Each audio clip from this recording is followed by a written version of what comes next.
Hey guys, we are going to have a look at the overhead position for handstands today. So first of all, we're going to have a look at what that looks like and how far into an overhead position you can get. Now I'm going to be kneeling, but you can stand to do this one as well.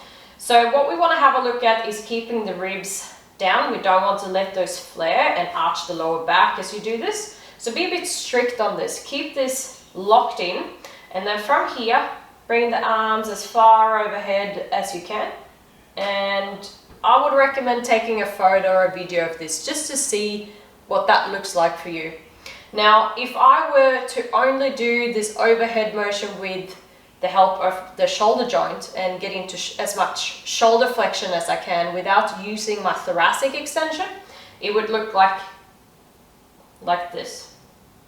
So the rest of my range here is going to come from the mid-back and the thoracic extension. I'm going to show you two exercises that can help improve this. The first one is a cat stretch, and I'm going to use a stool here. I don't have any ladder bars at home, but otherwise a bar is good to hold on to as well. Since we're talking about handstands, and there is a component obviously when you're upside down, arms overhead, for some people, they actually want to get a little bit of an external rotation through the shoulder. So instead of having the hands flat down on the stool, you can turn them up like this. Now we're going to move the knees back and place them below the hip. Tuck the pelvis. We're going to reach away. So we're going to elevate the shoulders to the ears. And then from this position, we're going to lean down with the chest. You will get into shoulder flexion and thoracic extension for this one.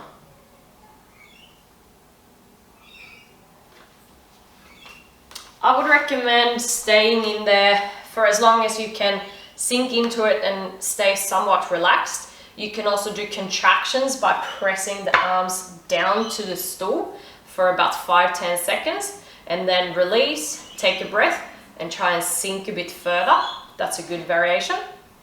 The second exercise we're going to go through is one of my favorites. So I have this stool here. I want to now place the edge of this in the mid-back, the thoracic, roughly where you're the tightest if you know where that is. So you can play around with that as well. So you want to place the edge roughly where you're the tightest, get your hips tall.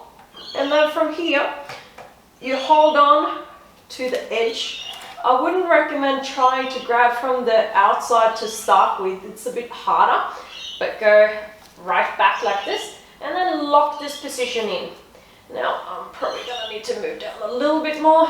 Now from here, again, tuck the pelvis and then slowly let the hips sink down over time.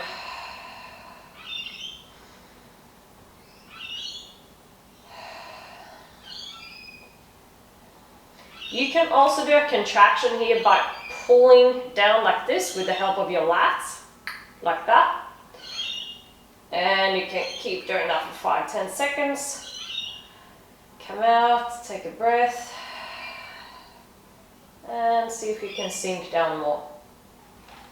Coming out of this one, push the hip tall, move back a bit, and then come out.